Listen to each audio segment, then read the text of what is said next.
Today we are celebrating in Switzerland the coronation of Sri Rama on Dashera Day.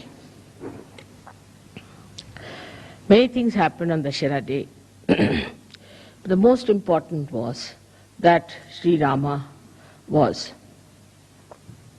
coronated as a king on this day.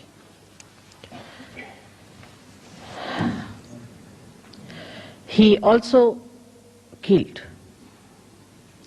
Ravana on this day. Many may say that how can it be he killed Ravana and he was coronated on the same date. In those days in India, we had supersonic aeroplanes. And it's a fact. And the aeroplane's name was Pushpak, meaning the flower. It was called as Pushpak, and it has a tremendous speed. So after killing Ravana, he came to Ayodhya with his wife, and that was the day he was crowned. On the 9th day, he worshipped the goddess to get strength, Shakti for his weapons, and the 10th day he killed Ravana. So you can imagine how much advanced people were there at the time of Sri Rama and his kingdom. The reason was the king was an incarnation. Also, he was a benevolent king, as described by Socrates. Sri Rama's story is very interesting throughout, and we have now a beautiful series about him done by our television in India, which is sold for a very good price. Maybe we might be able to present you all with one when you come there. But the story of Rama, they say, was written before he was born. Even before there was any inkling of it, the seer Valmiki wrote the whole story of Sri Rama. Sri Rama's birth and all that are brought forth by the Agni, the fire. And he was born in the dynasty of the Surya, is the sun. So with all that, born out of the blessings of the Agni, that is fire, and also was born in the dynasty of Surya. He was one of the mildest avataras you have ever had. He is known to be a very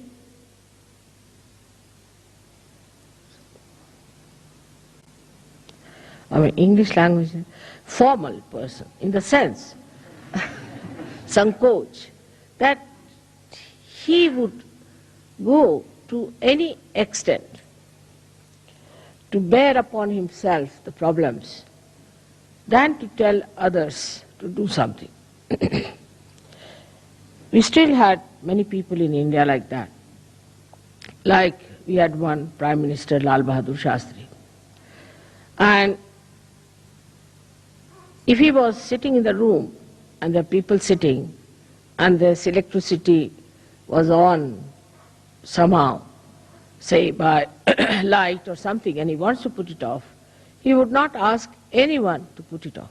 Slowly he'll get up from his seat, walk up to the switch and just put it off, so that he shouldn't ask for it. This is one of the greatest quality of Sri Rama, that he would not make anyone do anything for him or order anything or would use someone for their purpose. See, he was the blessing of fire and born in the Surya, But what we find, those people who are born maybe in very lowly families, in the negative families, the left-sided as you can call it, with all kinds of problems, have a terrible agya and a terrible surya in them. The person who is born in the surya has to be extremely humble. He is the one who shows that nothing can affect, nothing can make him feel that he is something great. Now, when we see his life further, he was a very humble man. We've seen now people who try to despise others. I don't like you. I don't like. It's not good. It's very difficult. It's a sign that such a person is extremely low in character. Has no character at all, but is low in character. Anybody who has any character is shown by the tolerance he has of other people. Intolerance is a sign of a person who is extremely egoistical and is vain, this vanity. Sri Rama was so much loved by the people where he ruled in that state, and he had the most beautiful wife of the most venerated father Janaka, and who was the beloved son of his father. But he was such an humble man, that in all his character you see the beauty. Like he was going by a little boat when he went for his exile. And the one who was taking him was an ordinary boatman. And the boatman was feeling very much upset that he's sitting before the king of Ayodhya and he doesn't have proper clothes.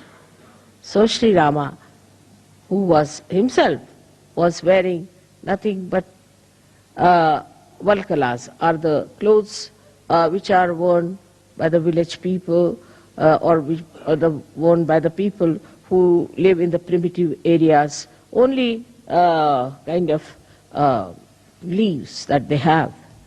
He had to wear that because his mother, the stepmother, asked for that kind of a boon from the father. And then Sri Rama just told him, "Why are you worried? I'm wearing this, I'm no more a king. I'm sitting before you like this. You should be quite comforted.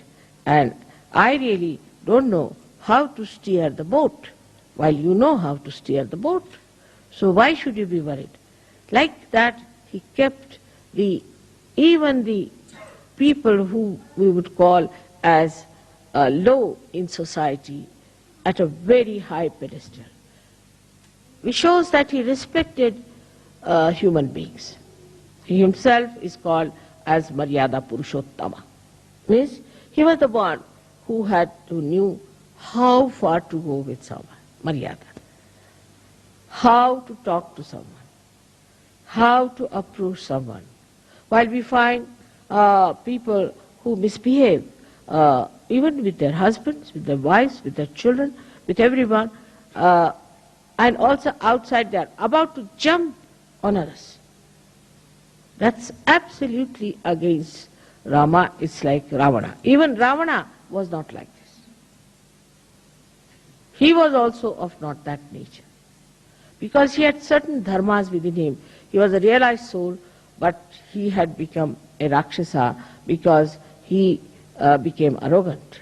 But even his arrogance cannot be matched with many modern people and modern girls and men that I hear and see, that it is surprising they have really surpassed Ravana. Ravana only had 10 heads, but sometimes I feel that the modern men might have, or the women especially, might have 108 heads. The arrogance, the amount of expression of hatred is so ridiculous and makes a person look so useless. But I see such people very common, and in Sahaja Yoga also they crawl somehow. Actually, such people are absolutely despised by God Almighty.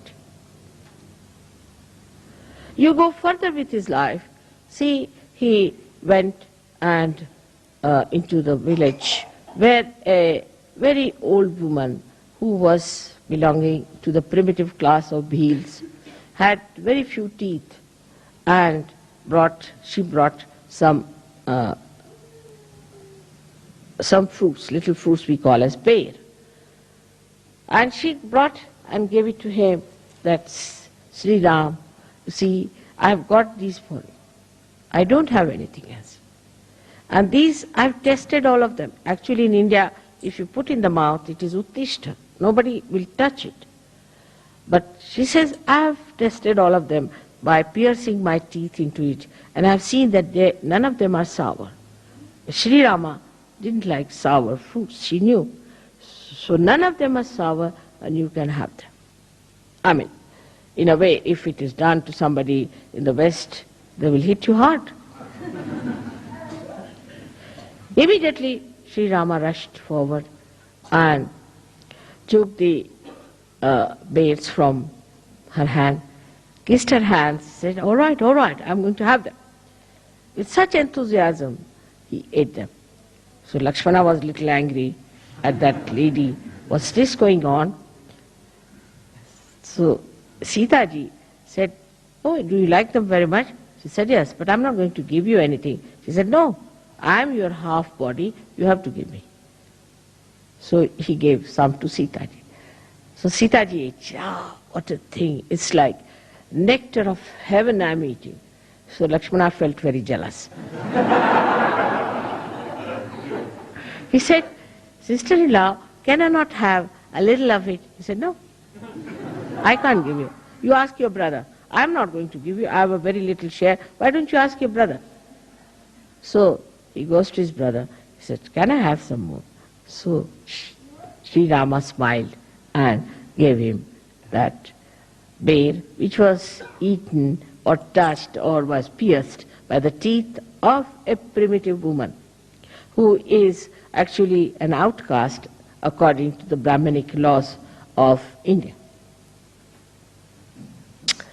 The sweetness of Sri Rama, the way he used to make people feel comfortable. Like, I would say, an example of a oyster who gets a little stone into the body of the shell, takes out a kind of a shiny liquid and covers it with that shiny liquid and makes it into a pearl to be comfortable. Now, he didn't want his own comfort.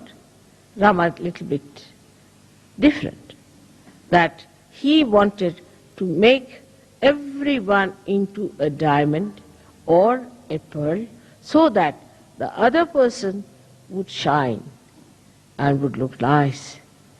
And that's how he felt comforted. His qualities, if you have to imbibe, first of all, we have to understand the innate situation of Sri Rama. Sri Rama is placed on the right hand side of your heart. Right hand side, right heart. He is placed there.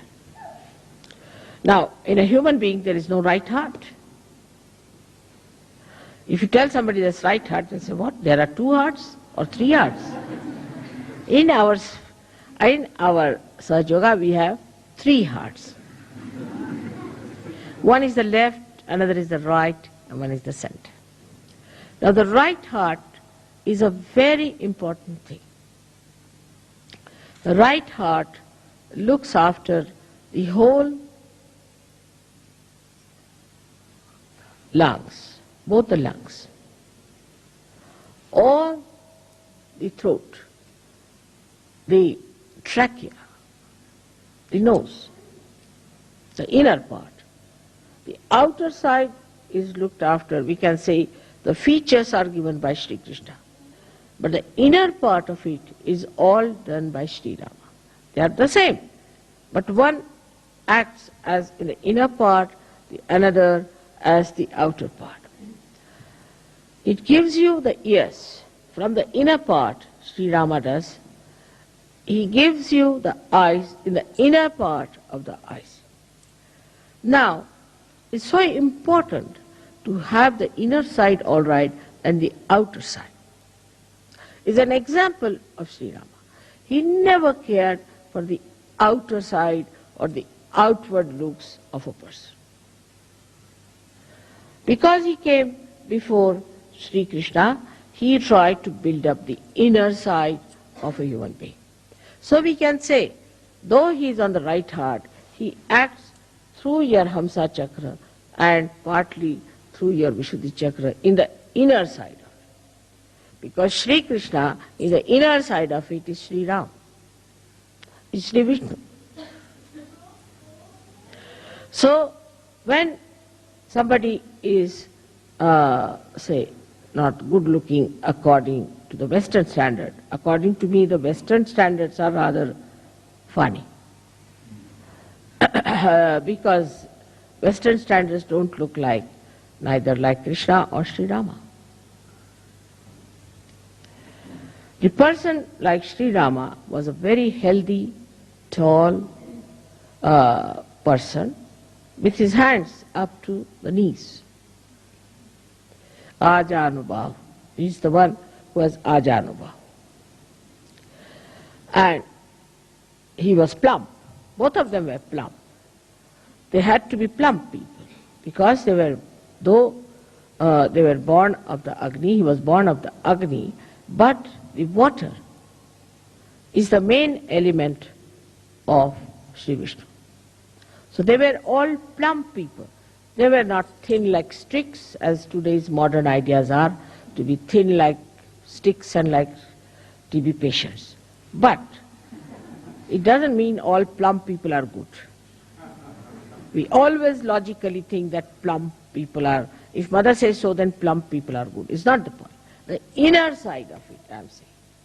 The inner side of it is just the opposite.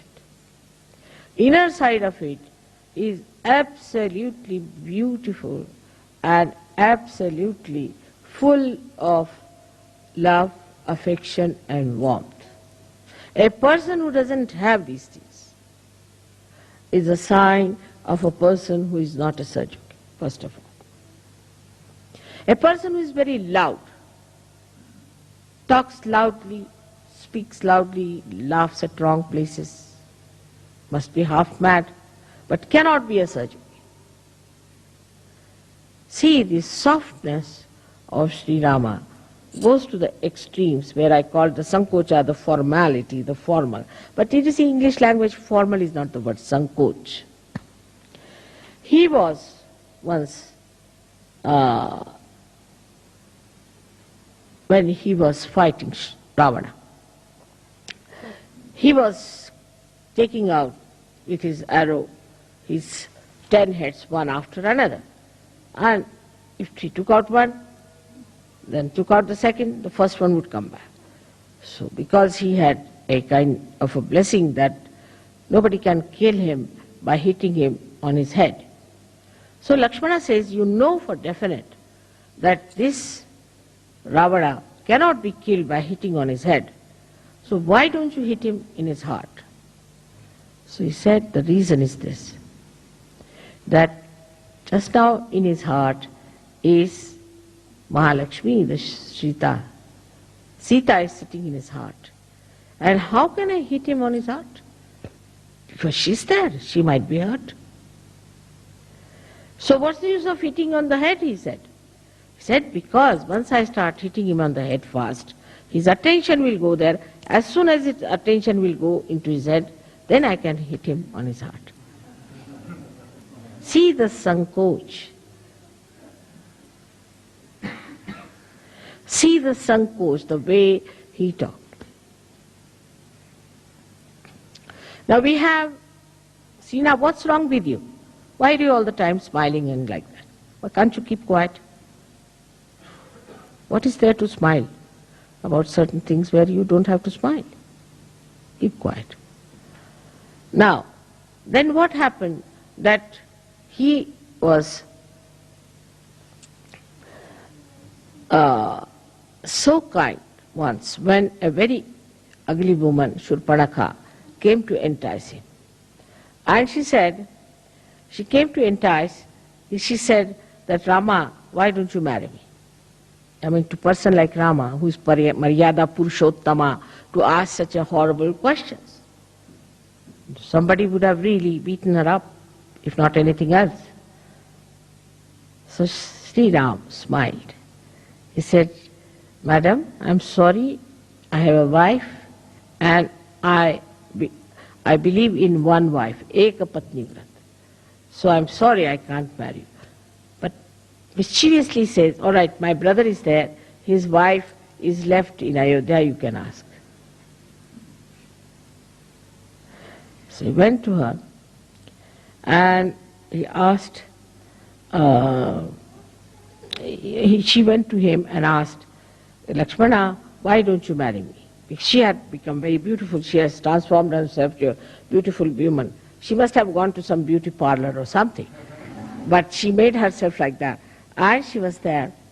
And he looked at her, so angry. He said, you the ugly, why do you want to ask such a question? He cut her nose. When he cut her nose, that was in Nasik, and that's why Nasika means the nose, and that's why you have been to Nasik. That's the place where he cut her nose. He was very angry. But Sri Rama did not. He said in a way that's very convincing that, see, I have a wife and I am a person who believes in my one wife. Now another character about him was that he was consistent. He was never inconsistent like Sri Krishna. Sri Krishna was a diplomat, and diplomacy is in being inconsistent.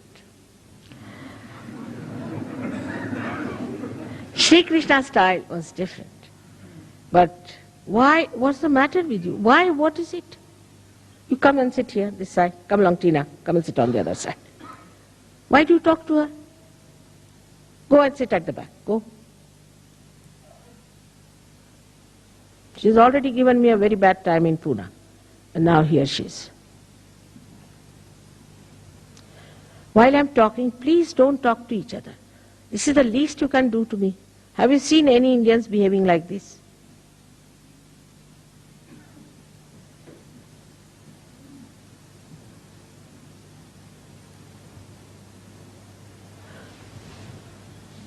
It's very disturbing. I'm concentrating on you while you are not concentrating on me. It's all right when there's a joke, something you laugh. But what's the need to talk to each other? I can't understand.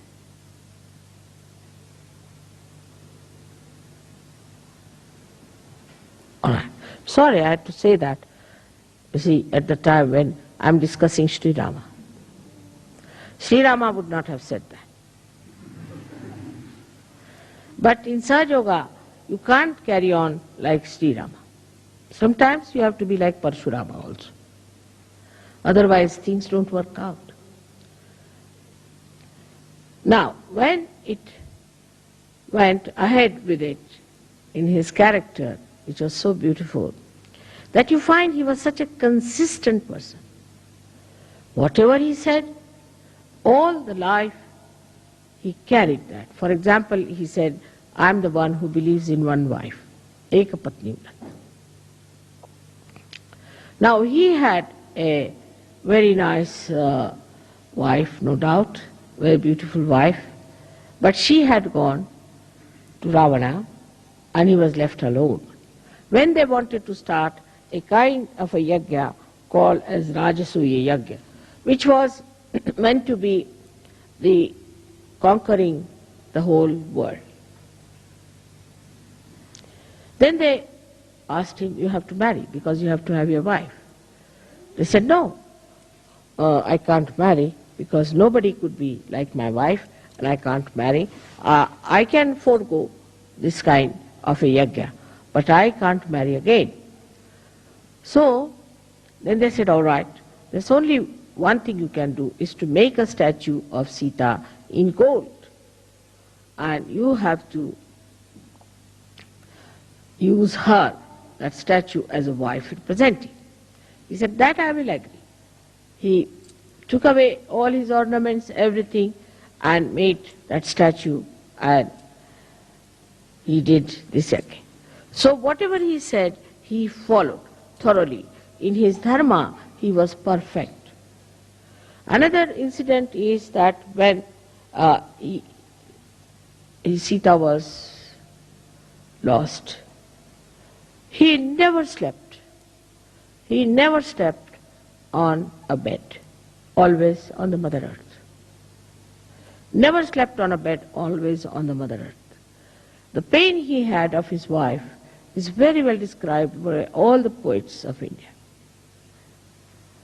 And when Sita left him ultimately, in a very mysterious way, she just disappeared in the Mother Earth, because Mother Earth had given her birth. So she disappeared into Mother Earth. Then Sri Rama became absolutely lost, and he jumped in the river Sharayu and disappeared in the water element from where he had come. Now this man had to give up his wife.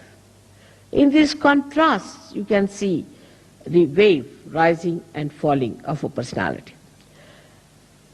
The society in which he lived, the state which he ruled, had an objection for a wife who had lived with Ravana.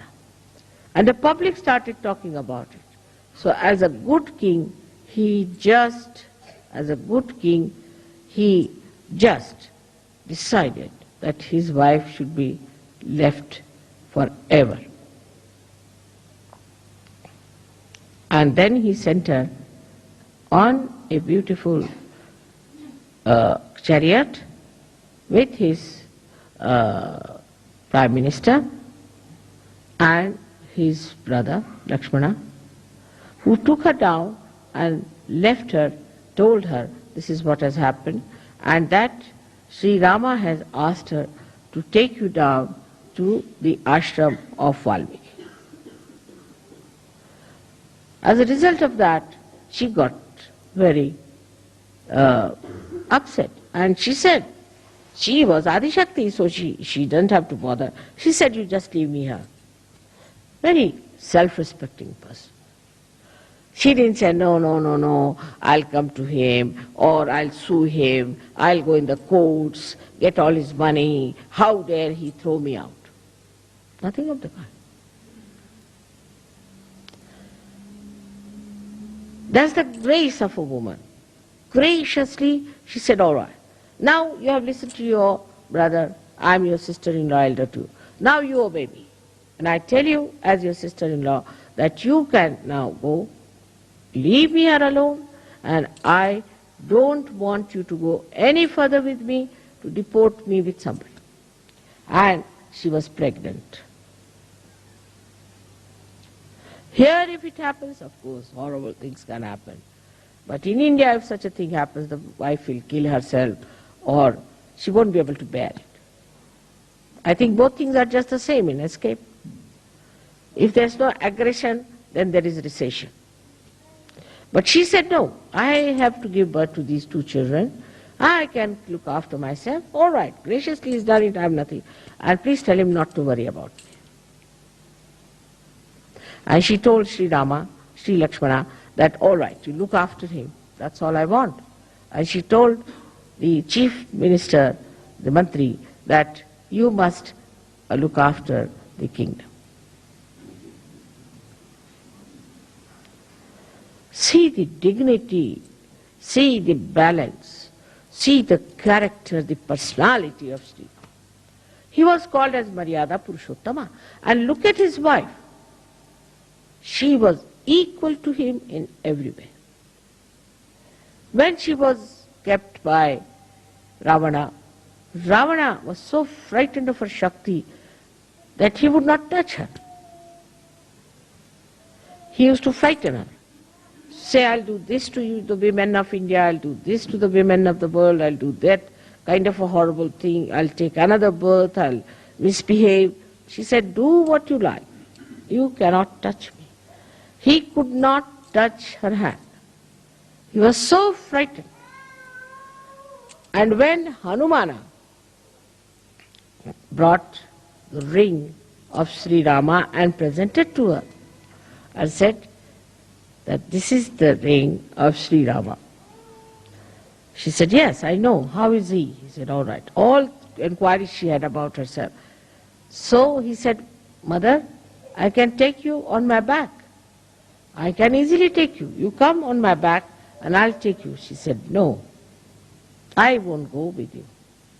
It's Sri Rama who is a brave king. He should come himself, fight this Ravana, kill him because he is evil. And then I will go with him with all the glory. She was not frightened of anything. For her, the important thing was that Ravana should be killed. He is evil and he should be killed by Rama. Such a great courage for a woman. Both sides, if you see, you'll be surprised that how a woman's character is such a powerful thing. It's not a reactionary thing. My husband is like this, that's why I'm like that. Or my husband doesn't do this for me, that's why I'm like that. My husband has gone away, so I'm finished. What am I to do without my husband? Nothing of the kind. She stands on her feet. She said no to Hanumana, and she stands on her feet and she says, when Rama will come and kill this evil and remove this evil from this earth, then only he can take me with him. I won't go with you. I won't escape. I won't run away. Nothing. I am going to face it myself here. For a woman, it is too much to say, to be imprisoned in a horrible person's jail or in a place which is so dangerous for her. To say that I won't go. Whatever you may try, whatever tricks you may try, whatever you may say, I won't go. Just imagine. And Ravana was such a horrid fellow. He did all kinds of things to her, but she kept absolutely calm and quiet, waiting for her husband to come back. Can we think of such women in modern times? So satisfied with themselves, so much in balance, so much full of confidence and strength. This is the message of Sita's life. The benevolence of Sri Rama was shown when he started ruling the people. He was the one who cared for the needs of the people. For him, it was important that the people whom he ruled should be happy and joyous. He looked after them with great love.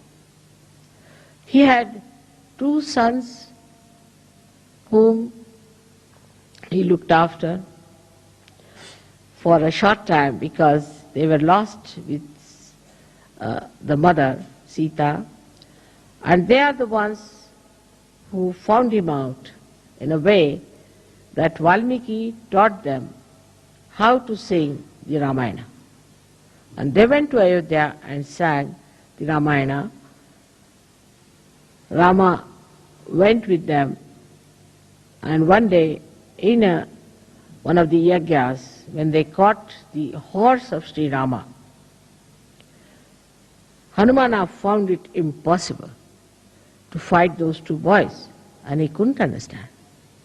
Here now, the character of great Hanumana, one has to describe. He went and told Sri Rama, I can't understand these two boys. I can't face them. I don't know who they are. So, Sri Rama went there. And these boys were standing with their arrows. Then Sri Sita appeared before them and she said, you cannot fight, he is your father.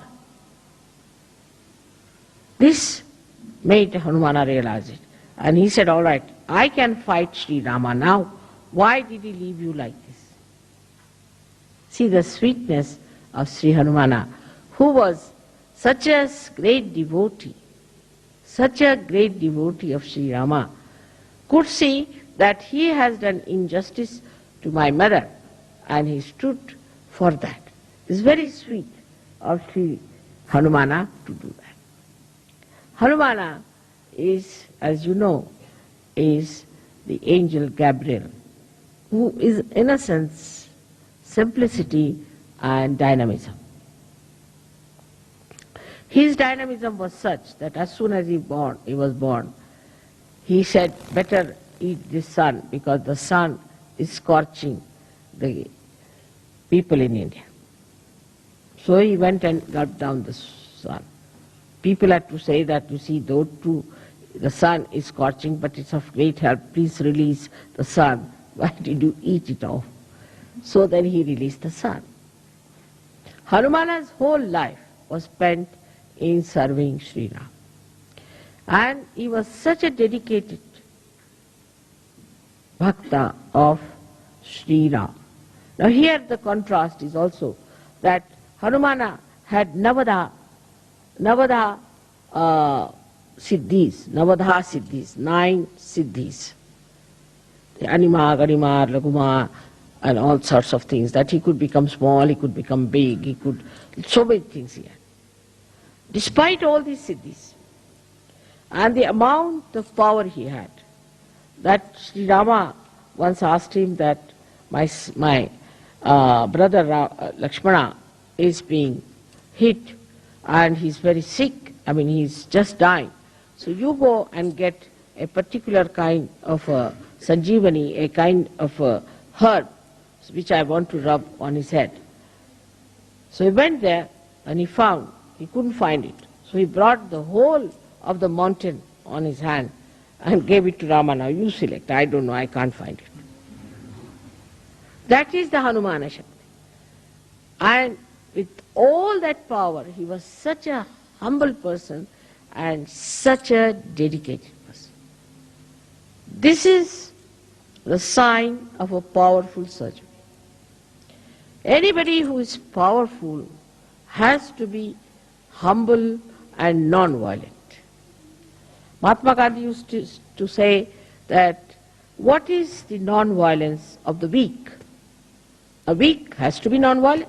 What's so great? But that's a policy or a kind of a protection that he has. So a weak person has to be non-violent because he cannot face, he cannot protest. But non-violence of the powerful is the sign of real non-violence. Those who are powerful, if they are non-violent, that means they are quite confident of their powers. Those people who are confident of their powers, why should they aggress others? They just stand. All right, come along. What do you want? Even saying that, people run away. So those who are violent, angry, hot-tempered, jump at everyone, torture everyone, trouble everyone, are the people who are very weak-charactered. Their character is weak. If their character was all right, then they would not have done all these things. That's the sign of a person who is either possessed and under the influence of the possession, he's doing that, or he's too weak and he's possessed by his anger because he doesn't have that much power to bear anything. The most powerful thing is the Mother Earth, because she has the power to bear. The one who has the power to bear is the powerful. The one who does not have any power to bear, I can't bear, I don't like, I did. Such a person is a useless thing for this earth, and sometimes I feel why God created them. It's a headache to have a person around you. I can't eat this, I don't like this, I did. Then why are you here? Nobody likes you either. No one likes such a person, and that's why that person is always, I don't like this, I don't like that. So the power of a person lies in bearing things. How much you can bear, how much you can undergo without feeling it. Like you are, say, in the jungle, you are happy. If you are in a palace, you are happy.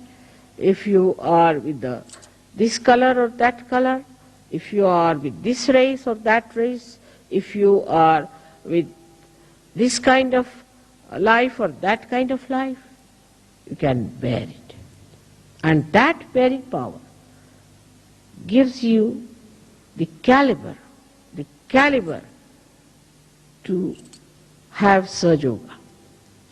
It's not that this is shown, it's not that is being suffered. Don't have to say, I suffer being like this. No, you don't suffer. It's just by the way. For a person who wants all the comforts, a person who wants to live with all the luxuries, but not with any kind of defects or any deficiencies, is a beggar, I would say, in every sense of the word. I mean, best things to get rid of problems is not to have them. In the sense, now I don't drive, so I have no problem of driving. I never telephone, so I don't have problems of telephones. I don't go to the banks, so I don't have problems of the banks. The best is, I don't have any income, so I have no problem of income tax. Whatever bothers you, you just don't have it. Why do you want to have it? Have it and then bother about it. It's very funny that you can get rid of anything that bothers you very easily in this world, so you need not have that kind of a thing on your head. But when the word problem, especially in the European community, problem is a very common word. But in English language we never learned this word, problem. You see, only the problem was used when we were studying geometry. Geometrical problem, but we never knew there's a problem in life. Later on, when I came in contact with European community, they'll say, there's no problem, this is the problem. At least in one day, 100 times they say problem word. So, for a problem, the solution is not to have that thing which gives you problem. You can give up anything. Anything that you want you can give up if you know how to detach yourself from that. Many people come and tell me, Mother, we have an ego. That's the problem. I said, then give up. I mean, it's simple. Why do you have it? As if, you see, they want to say that we have trouble with this thing, but still we are clinging on to it. Like we are afraid of a crocodile, but we want to put our foot into the mouth of the crocodile. And we have a problem that our foot will be eaten up by the crocodile. Now give up. But they will search out a crocodile, open the mouth and put the foot in it. And then come to me and say, Mother, we have a problem. My foot is in the mouth of the crocodile. To get to problems, you have to get to it. But without getting to it, how will you get a problem? Say, for example, people have very silly, stupid problems. Now, the first problem somebody may have, oh, I have to get my clothes pressed. What's the need? No problem, wear them as they are. Who looks at you? You see, there are all the people who have pressed clothes. Doesn't matter what is there if it is not pressed. It's a problem for them. It's silly things like that. You see, very silly things. But the greatest problem I think you have is your watch. In Switzerland, I shouldn't say so.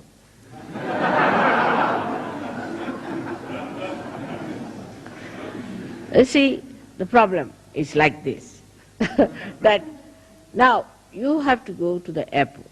Now, as soon as you tell somebody you have to go to the airport, now I have to go, you don't have to. Everybody gets sort of a jumping, as if standing on a jumping board. You see all of them jumping like that. What's the matter? Mother, you have to go to the airport. So it's all right, I have to go. What's wrong with it? It's a problem. I said, what's the problem? I have to go. You just know that you don't have to go at all. I don't have to come to the airport. And the aeroplane, if it comes and doesn't take me, I'm not going to come back on your heads. So I'll stay in a hotel. Don't you worry. But why are you so excited about it? The way people are excited that I must catch the plane, sometimes I feel as if they want to get rid of me. So, this is a problem for people who are very meticulous. Now supposing I say, I know that the plane won't leave me. I know, because I know many things. So I have no problems. But supposing, even if you think the plane you may not get. So it may not get. But if it gets you, all right. If it doesn't get you, it's all right. So where is the problem? Either it will take you, or it will not take you. What is in between? Where is the problem? I still don't understand. Either it will work out or it will not work out. Keep two possibilities. That's the only two possibilities. What is the third possibility that gives you the problem, you tell me? Say somebody owes me money, all right. So either he will give me or he may not give me. What is the problem? The problem is that you call it a problem and want to avoid to face the truth. If you face the truth, you will know one thing, that see, now this man has to give me money, all right, I'll go and face it. I'll tell him, sir, you have to give me the money. You have to pay me. This is your duty. And if you don't pay me, you are doing wrong. You get at him and face him and tell him. But you won't do that. You'll sit at home, oh God, it's a problem, I have to, you see, that man is not giving money, oh God, that's a problem. Sitting here, hitting your head all the time. How will you get it? If you face it directly, then you'll be amazed. There's no problem for anything. Say your car fails.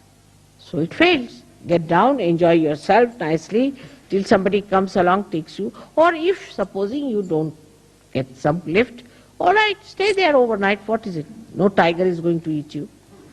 And if the tiger has to eat you, it will eat.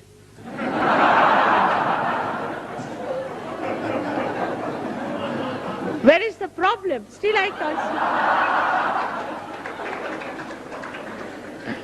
I can't see the problem. If tiger has to eat, that's already destined that the tiger has to eat. In any case, nobody dies. You'll be born again. If you look at it from that angle, then you'll be surprised. Most of the problems do not exist. They are like bubbles, created by our own thinking, the waves of our thinking. This is the problem, that is the problem. Like today they said there is no hall on such and such date, all right. Where are you having the hall? There.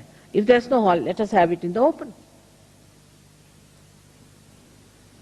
So to make the best of it is the way Sri Rama shows you.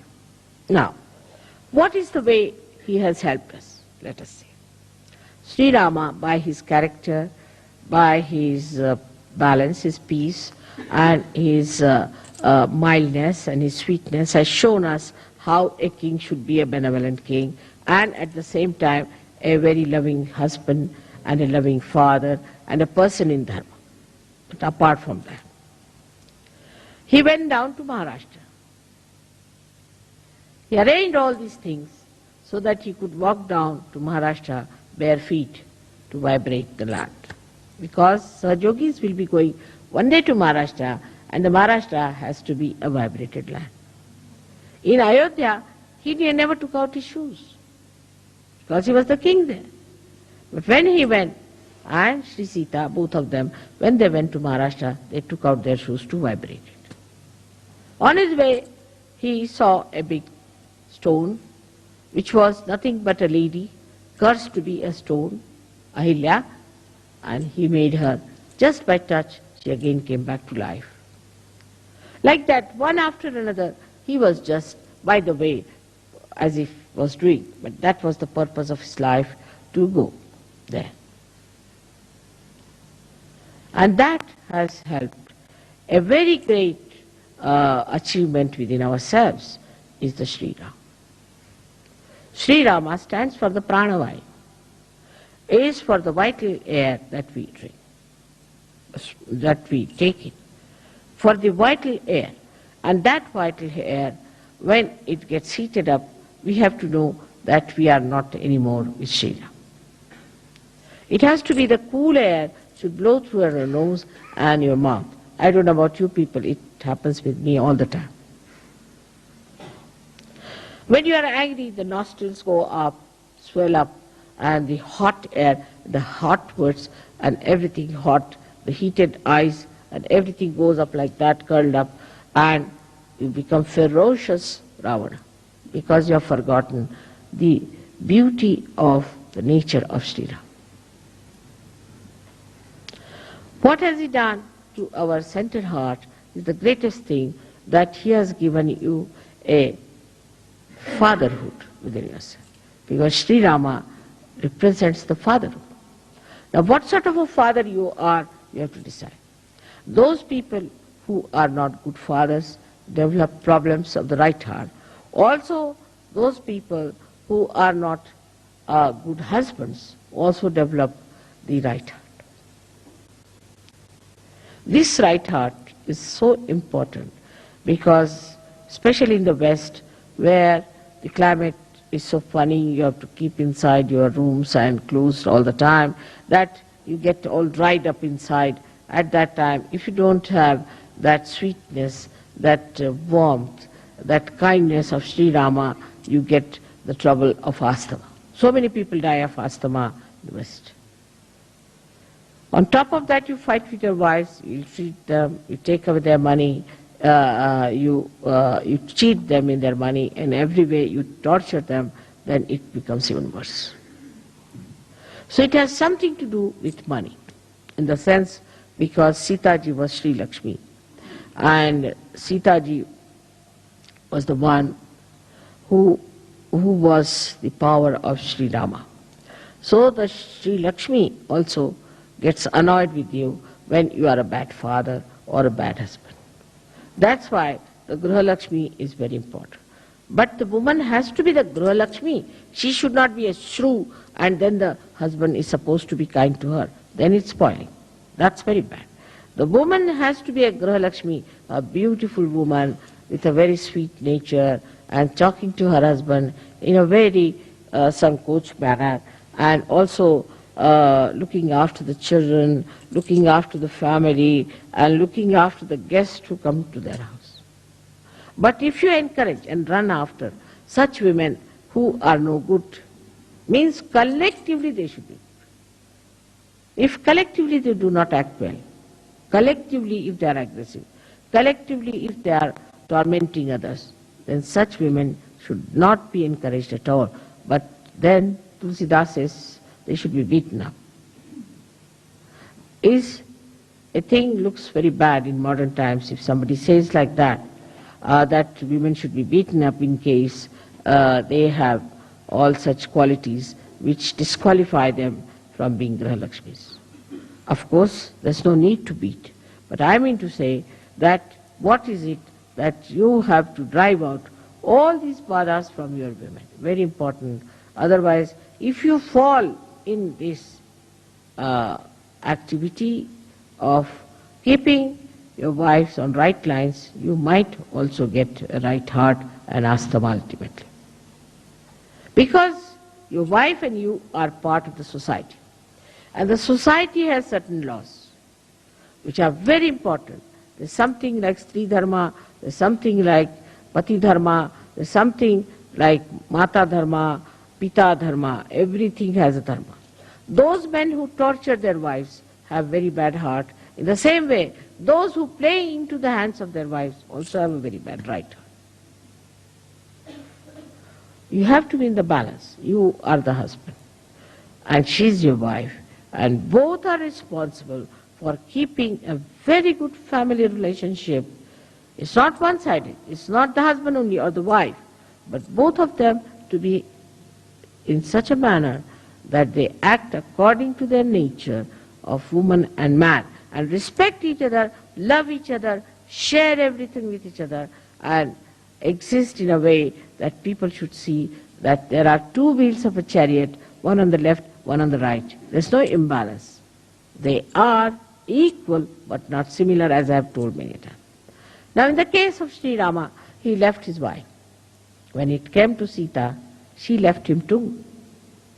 But she left him as a woman would leave, and he left her as a man would leave. She also left him. But in a way that is suitable for a woman to do. And he did it in a way that is suitable to a king. In the same way, a woman, when she acts, she has to act like a woman. The same thing she may do as the man does, but she has to be a woman, or a man has to be a man. So that's the Maryada Purushottama, is the one who is the highest among all the men, with his all the Maryadas, all the boundaries that he observes. The boundaries are such that you do not try to overpower others, or you do not try to take their seats. For example, I've seen those who are aggressive also show up in our programs. They will be the first before me. They will be, as soon as I open the gates, they will be somewhere there standing. They will be the first in everything. That's not being Maryada. You should be at the back end. Should be, there are leaders you have got, they can sit in front. Try to be on the back. I want to be first. Then I've said once, first of the first. You know the story of first of the first. So you become first of the first. And that's what happens to you when you try to show off. And I know all of them who are like that. To be in the background is the most respectable thing to do. To go forward first, to jump forward first, to stand near the door. If mother is coming, you see, as soon as I see the person, I say, oh, back again. There are some who do artis just because to show off, some throw flowers to show off. They must be the first.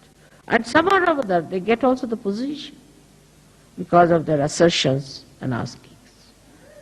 The leaders have to be careful and not to give such duties to people who really upset me very much because of their arrogance, because of their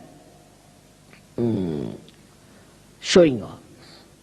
I have to say one thing today, that under the circumstances, we have to decide that if the leaders don't have wives who are humble, who are kind, who are compassionate, and who are Grahalakshmis, who are very sweet with the collective, we'll have to cancel the husband as well as the wife from the leadership. We cannot have leaders who have wives who are horrid. We cannot. because the wife of a leader is like a mother. There are 5 types of mothers described. One of them is the one who is the wife of the guru or of the leader. And if the leader has a wife of that kind, it's better in all sense he should withdraw. Improve his wife, do whatever is possible. Till she's all right, he should not be the leader. It's a very important thing, because I have seen such women bring down the men, not only that, but bring down the Sahaja, Sahajogis and the whole organization of God. So one has to be careful, and the women have to understand that if they are the wives of the leaders, they have to be extremely good, kind, generous, sharing, looking after, absolutely motherly, and should not tolerate nonsense, and should correct when people are doing wrong. They should not report anyone to their husbands, should not take over themselves the responsibility of doing things which they are not supposed to do. If they are not of that level, they are of no use to people, and they have no business to be proud of being the wives of the leaders.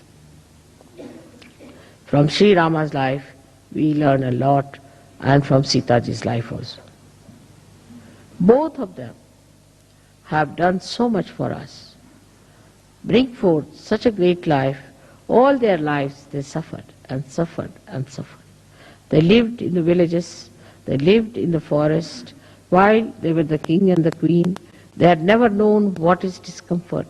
They traveled all the way bare feet. They went through all kinds of tortures of life. Sita was taken away by Ravana, who was a horrid man. She had to live with a Rakshasa, can you imagine? She lived with a Rakshasa, and there she showed her greatness. The characters of different nature, like Sita and Sri Rama, they were showing the complementary attributes that they had, very complementary. And if that is so, then the husband-wife's relations are beautiful in Sahaja. That's the way it should be. I find some people are very nice. Some leaders are extremely nice, but wives can be very hard, can be very stiff, or could be very mischievous, could be troublesome, selfish. You cannot grow in Sahaja Yoga with these qualities. It's such a luck and chance that your husband is the leader, is the highest man in your nation, in Sahaja Yoga, and where you have to be up to his ability, capability, and his name. Otherwise you have no authority. That's why I have to tell you that on this day of Dasera, let us decide that we are going to have Ram Raj in Sahaja Yoga, where there is benevolence, there is love, compassion, security, peace, joy, discipline among ourselves. The whole disciplining is within ourselves. What I say about Sri Rama is that he himself has put himself into the discipline of Maryadas. In the same way, we ourselves should put ourselves into the discipline of Maryadas.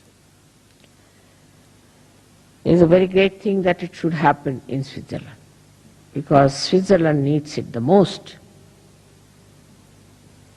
the blessings of Sri Ram.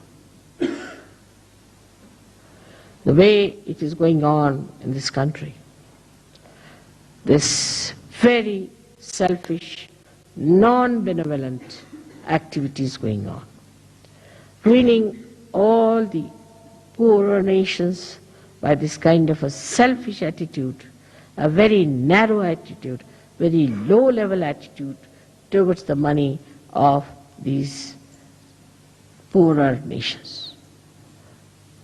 Is important, very important for us today to pray for the emancipation of the hearts of those people who are just butchering. In these modern times, you don't have wars. But financially, they are butchering people. They are killing them by depriving them of their own money and their own benevolence. So, if Ram Rajya has to come, then Rama is to be born in the hearts of people who are at the helm of affairs. And that's how we have to pray to Sri Ram that be kind and compassionate so that you could be born into the hearts of these people. May God bless you.